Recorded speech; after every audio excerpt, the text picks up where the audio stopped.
இன்றைக்கி என்ன நியூஸ்ன்னு பார்த்தீங்கன்னா நீங்களே பார்த்துருப்பீங்க. பெங்களூரை சேர்ந்த ஒரு பெண்ணு தான். அவங்க ஐடி ஊழியராக இருந்திருக்காங்க. அது மட்டும் இல்லை, அந்த ஐடி கம்பெனியில் அவங்க ஒரு உயர் பதவியிலும் இருந்திருக்காங்க. கிட்டத்தட்ட அவங்க உயர் பதவியில் இருக்கும்போது அவங்களுக்கு எவ்வளோ சேலரி வரும்னு பார்த்துக்கோங்க. ஆனால் அவங்க வந்துட்டு அந்த சேலரியே எனக்கு வேண்டாம் அப்படின்னு சொல்லிட்டு நார்மலாக ஆட்டோ ஓட்ட வந்திருக்காங்க அவங்க அந்த பெங்களூரில். அப்படின்னா பார்த்துங்க, அவங்களோட பர்சனாலிட்டிக்கு அவங்களோட ஸ்பீக் இங்கிலீஷ் எழுது எல்லாமே பார்த்தீங்கன்னா பர்ஃபெக்டாக இருக்குது. இப்படி ஒருத்தர் வந்துட்டு பேசி இந்த மாதிரி ஆட்டோவில் என்னங்க இவ்வளோ அழகாக இருக்கீங்க, நல்லா இங்கிலீஷ் ஸ்பீக் பண்ணுறீங்க, இப்படிலாம் இருக்கீங்க கேட்கும்போது தான் இந்த டீட்டெயிலாக அவங்க சொல்லியிருக்காங்க. நான் ஒரு ஐடி ஊழியர், மிகப்பெரிய ஒரு போஸ்டிங்கில் இருந்தேன், அதுவும் மேலாளராக இருந்தேன். அது மட்டும் இல்லாமல் நான் ஏன் அந்த வேலையை விட்டோம் அப்படின்னு சொல்லியிருக்காங்க. அதுக்கு என்ன காரணம் தெரியுங்களா?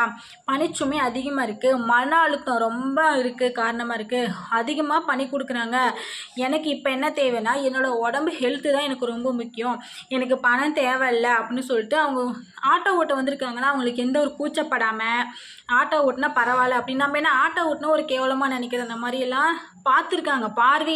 ஒருத்தர் பார்வையிலேயே அவங்க என்ன நினைக்கிறாங்க அப்படிங்கிறத நம்மளால கொஞ்சம் புரிஞ்சிக்க முடியும். ஆனால் இவங்க இவ்வளோ அழகாக இருந்துக்கிட்டு ஐடியில் இருந்துட்டு அவ்வளோ சம்பளம் வாங்கிட்டு இப்போ இங்கே வந்திருக்காங்கன்னா நம்ம வந்துட்டு என்ன சொல்கிறோம், அவங்கள வந்துட்டு பாராட்டணும், இல்லை அவங்கள கவனிக்கணும்.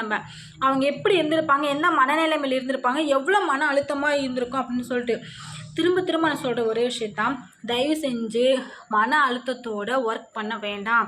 சாதாரணமாக ஒர்க்காக இருந்தாலும் பரவாயில்ல, செய்யலாம். எந்த ஒர்க்குமே கேவலமாக நினைக்க வேண்டாம், சரிங்களா? நம்மளுக்கு இன்றைக்கி சாப்பிட்றோம், கொஞ்சம் சேவிங்ஸ் சாப்பிட்றோம், இந்த மாதிரி சமாளிக்கிற அளவுக்கு சேலரி இருந்தாலும் போதும். அதிகமாக சம்பாதிச்சு சேர்த்து வச்சு நம்மளோட ஹெல்த்தை வந்துட்டு குறைச்சிக்கவே வேண்டியதுக்கு. எக்ஸாம்பிள் பார்த்தீங்கன்னா ரீசெண்டாக நிறைய பெரிய ஹை லெவலில் இருக்கக்கூடியவங்க வந்து டெத் ஆகிட்டாங்க. அவர் சொன்ன ஒரே வார்த்தை, இப்போ என்கிட்ட ரொம்ப பணம் இருக்குது, நிறையா இருக்குது, இப்போ நான் பெட்டில் இருக்கேன்,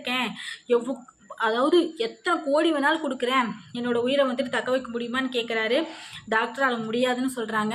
அப்போ பார்த்தீங்கன்னா இங்கே என்ன இதாக இருக்குது, நம்ம ஹெல்த்து தான் நம்மளோட மிகப்பெரிய சொத்தாக இருக்குது. திரும்பவும் இந்த கேரளாவை சேர்ந்து இந்த பெண்ணு வந்துட்டு இந்த சமூகத்துக்கு வந்துட்டு நிரூபிச்சிருக்காங்க.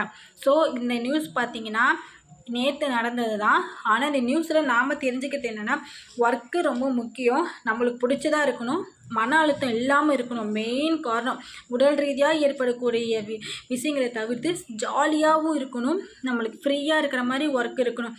அந்த மாதிரி ஒர்க்கு எந்த ஒர்க்காக இருந்தாலும் பரவாயில்ல, அது கூச்சப்பட தேவையில்லை, வேதனைப்பட தேவையில்லை, ஹாப்பியாக இருந்துக்கலாம்.